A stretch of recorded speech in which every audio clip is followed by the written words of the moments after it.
বিসমিল্লাহির রহমানির রহিম। বাংলাদেশ মানব জোটের পক্ষ থেকে আমি কাজী মোশাররফ হোসেন একটা বিশাল বিপ্লব বলি, অভ্যুত্থান বলি, একটা প্রচন্ড ঝাঁকুনির মাধ্যমে সরকার পরিবর্তন এবং সেখানে আগমন ঘটেছে নোবেল বিজয়ী বিশিষ্ট অর্থনীতি অধ্যাপক, গ্রামীণ অর্থনীতির মহাপুরুষ প্রফেসর ডক্টর ইউনূস, এবং তাকে যারা এনেছেন ওনার ভাষ্য অনুযায়ী ওনার অ্যাপয়েন্টমেন্ট দিয়েছে বৈষম্য বিরোধী ছাত্র দলের হোতারা, যারা এই ঐতিহাসিক পরিবর্তন সংগঠিত করেছেন। এবং প্রফেসর ডক্টর ইউনূসের মতে মাহফুজ আলম, যিনি এটার মাস্টার মাইন্ড, তাকে প্রফেসর ইউনূস নিউ ইয়র্কে নিয়ে এসেছেন, সবার সামনে পরিচয় করে দিয়েছেন এই আন্দোলনের, যার কারণে সফলতা লাভ করেছে তার মাস্টার মাইন্ড মাহফুজ আলম। জন্ম 1996,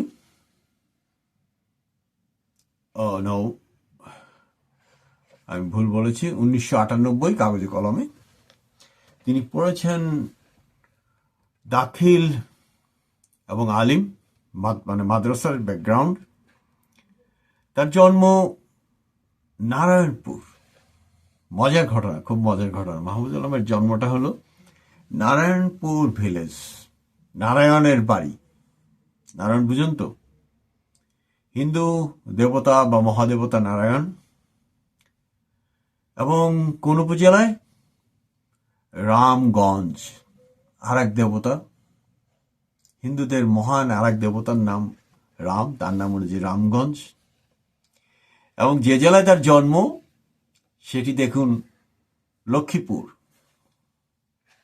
যাই হোক, হয়তো এই যে তার জেলা, উপজেলা এবং গ্রামের যে নামকরণের যে বৈশিষ্ট্য বা যে নামকরণগুলো হয়েছে, এর কারণে উনি হয়তো একটি একরোখা পোস্টারও দেখা গেছে। সে যাই হোক, সেটা আমার বক্তব্যের বিষয় নয়। বিষয় হলো যে এরা এই বৈষম্য বিরোধী ছাত্র যারা করেছে, তারা একটা দল করতে যাচ্ছে। এজন্য দেখলাম বিশিষ্ট সাংবাদিক মোস্তফা কামাল, জিল্লুর রহমান সহ অনেকেই অনেকটা অসন্তুষ্ট, বা কি করা দরকার, কেন করা দরকার, নানান ধরনের প্রশ্ন তুলছে নানান মহল থেকে।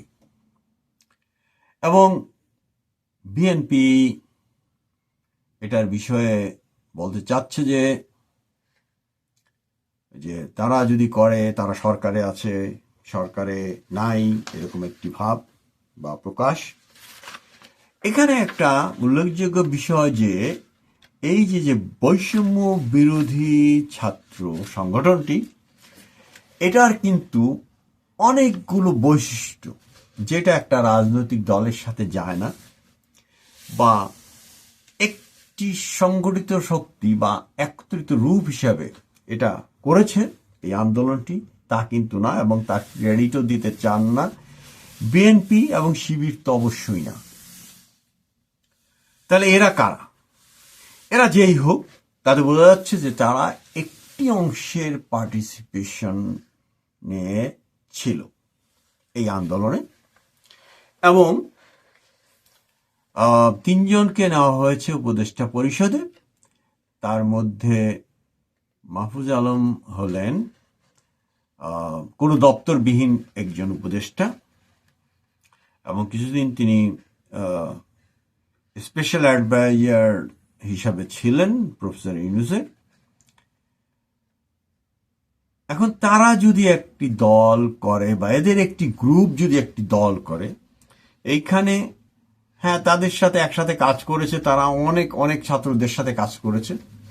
সেই হেতু সরকারে যে তিনজন আছেন সরকারের ক্ষমতায়, যারা উপদেষ্টা পরিষদে আছেন, এই তিনজন যদি মৌখিকভাবে, কারণ লিখিত কোনো কিছু তো হয়নি, এই সংগঠক হয়েছেন, সমন্বয়ক হয়েছেন, হয়নি।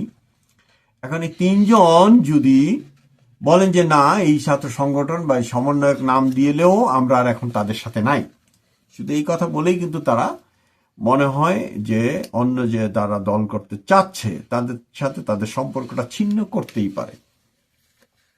আর যদি নাও করে, তাহলে আমরা অতীত বাংলাদেশের ইতিহাসটা কি দেখব? দেখা যায় যে হোসেন মোহাম্মদ এরশাদ ক্ষমতায় এসে রাজনৈতিক দল করেছেন। তার পূর্বে জিয়াউর রহমান, তিনিও ক্ষমতা থাকাকালীন রাজনৈতিক দল করেছেন। এবারে আসা যাক জাসদের ব্যাপারে।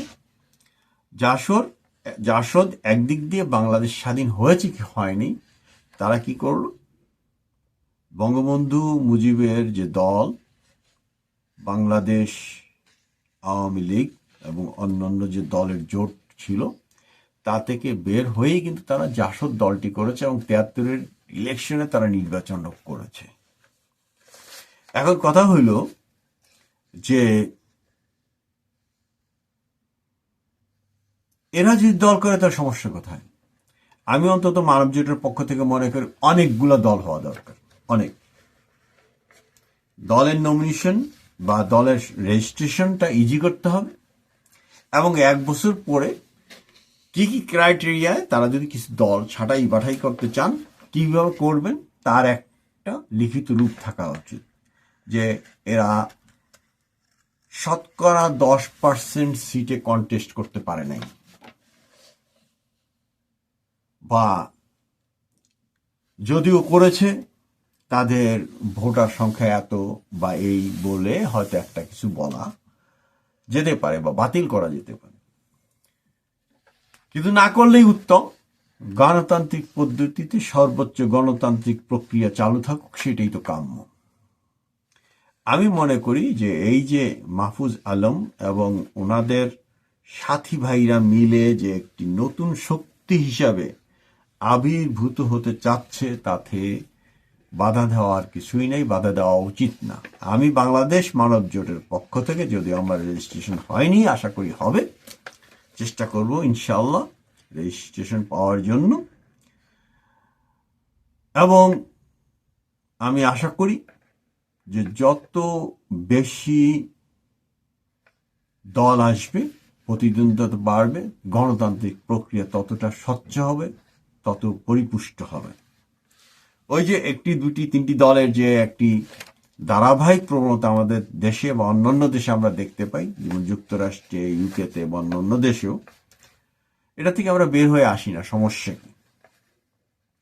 সমস্যা কিছুই না, সমস্যাটা হলো আমাদের মেন্টাল সেটআপে। আমরা এটা দেখে আসছি, কাজে এইভাবেই চলতে যাচ্ছি।